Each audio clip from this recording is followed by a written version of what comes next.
विधानसभा में बोले सीएम योगी, cough syrup मामले में कार्रवाई जारी है, विपक्ष को तथ्यों की जानकारी नहीं है। यूपी में कोडीन कफ सिरप से मौत नहीं हुई, कोल्ड ड्रिफ्ट सिरप से भी यूपी के बाहर मौतें हुई हैं। यूपी में बड़े पैमाने पर गिरफ्तारी की गई। कोडीन का यूपी में प्रोडक्शन नहीं होता, विपक्ष को तथ्यों की जानकारी ही नहीं है। होल सेलर को सपा ने लाइसेंस दिया था, वक्त आने पर बुलडोजर की कार्रवाई होगी। अमित यादव सपा का पदाधिकारी है, मिलिंद यादव शुभम जायसवाल का साझेदार है। कोडीन सिरप केस का सरगना सपा से जुड़ा है, सभी जानते हैं माफिया के साथ किसके रिश्ते थे।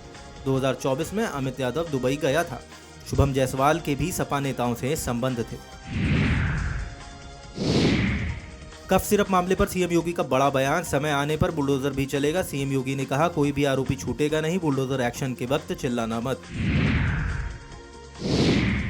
जसवंत नगर पहुंचे बदायूं सांसद आदित्य यादव, एसआईआर के जरिए लाखों वोट काटने की संभावना है। बिहार में 64 लाख वोट कटे थे, यूपी में करोड़ों वोट कटने की संभावना होगी। महिला आयोग अध्यक्ष बबीता चौहान का बयान, सीएम नीतीश कुमार के समर्थन में दिया बयान, कहा विपक्ष बेवजह बढ़ा रहा है मामला क्योंकि उनके पास नहीं है कोई मुद्दा। कैबिनेट मंत्री स्वतंत्र देव सिंह का बयान, बोले कोडीन कफ सिरप मामले में किसी को बख्शा नहीं जाएगा, आरोपियों की तस्वीर सपा मुखिया के साथ है, किसी भी दोषी को छोड़ेंगे नहीं। कोडीन कफ सिरप मामले पर भाजपा विधायक सिद्धार्थनाथ सिंह का बयान, बोले उत्तर प्रदेश में सिरप की वजह से अब तक कोई मौत नहीं हुई है और लाइसेंस समाजवादी पार्टी के कार्यकाल में दिया गया था। उनके साथ फोटो अखिलेश यादव की है।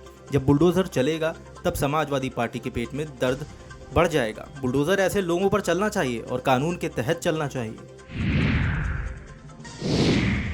यूपी सरकार में मंत्री ओपी राजभर ने कोडीन कफ सिरप मामले पर कहा, उसमें एसटीएफ जांच कर रही है और जो लोग मामले में संलिप्त होंगे उन पर कठिन कार्रवाई की जाएगी। यूपी सरकार के मंत्री संजय निषाद ने कोडीन कफ सिरप मामले पर कहा, समाजवादी पार्टी विपक्ष में है, वे विरोध तो करेंगे ही, ये राष्ट्र सुरक्षा से संबंधित मामला है, लाइसेंस केंद्र सरकार देती है, हमारी सरकार ने कार्रवाई की है, अपराधियों को जेल भेजा है, किसी को बख्शा नहीं जाएगा, हमारे यहाँ यही नियम है। मंत्री दानिश आजाद अंसारी ने कहा, उत्तर प्रदेश के मुख्यमंत्री योगी आदित्यनाथ हमेशा ईमानदारी से धरातल पर काम करते आए हैं। अनुपूरक बजट इसी की एक जनांक्षा है, इसे पूरा करने के लिए पूरी ईमानदारी से काम हो रहा है। वरिष्ठ सपा नेता शिवपाल सिंह यादव ने कहा, मैंने कई बार इनका अनुपूरक बजट देख लिया है, ये बजट को खर्च कर नहीं पाते, जो अनुपूरक बजट आएगा सीधे सीधे इनका बंदरबाट बन जाएगा। कफ सिरप मामले को लेकर विधानसभा में समाजवादी पार्टी के विरोध प्रदर्शन पर यूपी सरकार के मंत्री आसिम अरोड़ ने कहा, ये बहुत साफ है कि इस कफ सिरप मामले में किस पार्टी के लोग शामिल हैं। अपने अपराध को छिपाने के लिए वे आज विरोध प्रदर्शन कर रहे हैं। यूपी के उप मुख्यमंत्री ब्रजेश पाठक ने विधानसभा में श्री बांके बिहारी जी मंदिर ट्रस्ट विधेयक 2025 पारित होने पर कहा, मैं आज राज्य के लोगों को बधाई देता हूं। प्रदेश लगातार विकास की ओर अग्रसर है। समाजवादी पार्टी द्वारा किए जा रहे विरोध प्रदर्शन पर भी कहा, उनके पास कहने के लिए तो कुछ है नहीं, वे हमेशा माफिया और बदमाशों को प्रमोट करने का ही काम करते हैं। सपा विधायक संग्राम सिंह ने कहा, कोडीन माफियाओं को सरकार बचा रही है, सरकार का पूरा संरक्षण कोडीन माफियाओं के साथ है। हमारे राष्ट्रीय अध्यक्ष ने कहा है कि इस मामले में संलिप्त लोगों के खिलाफ बुलडोजर की कार्रवाई की जाएगी, लेकिन कोई कार्रवाई नहीं की गई। इससे स्पष्ट है कि सरकार कोडीन माफियाओं के साथ है। बिहार के मंत्री दिलीप जायसवाल ने कहा, बिहार विधानसभा चुनाव के दौरान बिहार के मुख्यमंत्री नीतीश कुमार ने बिहार के मतदाताओं से वादा किया था कि हम 1 करोड़ युवाओं को रोजगार देंगे। उद्योग मंत्री बनने के बाद मेरी सबसे बड़ी जिम्मेदारी है कि मुख्यमंत्री ने जो कहा है, उद्योग विभाग की भूमिका उसमें सबसे बड़ी रहेगी। उत्तर प्रदेश विधानसभा अध्यक्ष सतीश महाना ने कहा, वंदे मातरम की 150वीं सालगिरह पर संसद में भी चर्चा हुई है। वंदे मातरम को सभी लोग स्वीकार करते हैं, फिर भी कुछ लोग उसका गायन नहीं करते। इस पर एक पॉजिटिव चर्चा होनी चाहिए। उन्होंने कहा, आज पूरक बजट पेश किया जाएगा, मैंने उस पर पॉजिटिव चर्चा के लिए रास्ता खोल दिया है।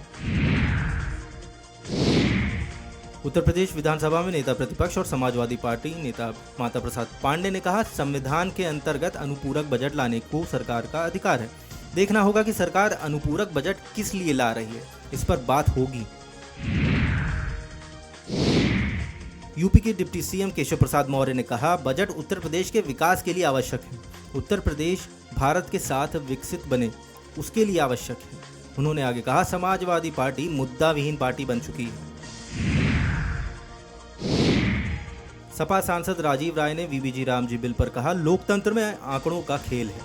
उनके पास आंकड़े थे, उन्होंने बिल पास कर दिया, लेकिन इसका मतलब ये नहीं है कि इसकी मंजूरी लोगों को भी मिल गई हो। आप लोगों को 100 दिन के काम के पैसे नहीं दे पा रहे हो और 125 दिनों का वादा कर रहे हैं। ये सभी दावे खोखले हैं। केंद्रीय पर्यावरण मंत्री भूपेंद्र यादव ने अरावली पहाड़ियों के इलाकों में माइनिंग लीज के बारे में बात करते हुए कहा, नई माइनिंग के लिए सुप्रीम कोर्ट का प्लान है। पहले एक साइंटिफिक प्लान बनेगा, इसमें ICFRE शामिल होगा, उसके बाद ही इस पर विचार किया जाएगा। लेकिन मैं बहुत साफ कह रहा हूं कि 0.19% से ज़्यादा इलाके में ये संभव नहीं होगा। माइनिंग पहले से चल रही थी, उसी आधार पर परमिशन दी जा रही थी। प्रतिबंधित और मना किए गए इलाकों को साफ तौर पर परिभाषित करके आप सख्त पालन सुनिश्चित कर सकते हैं। अरावली के संरक्षण की आवश्यकता तो है ही।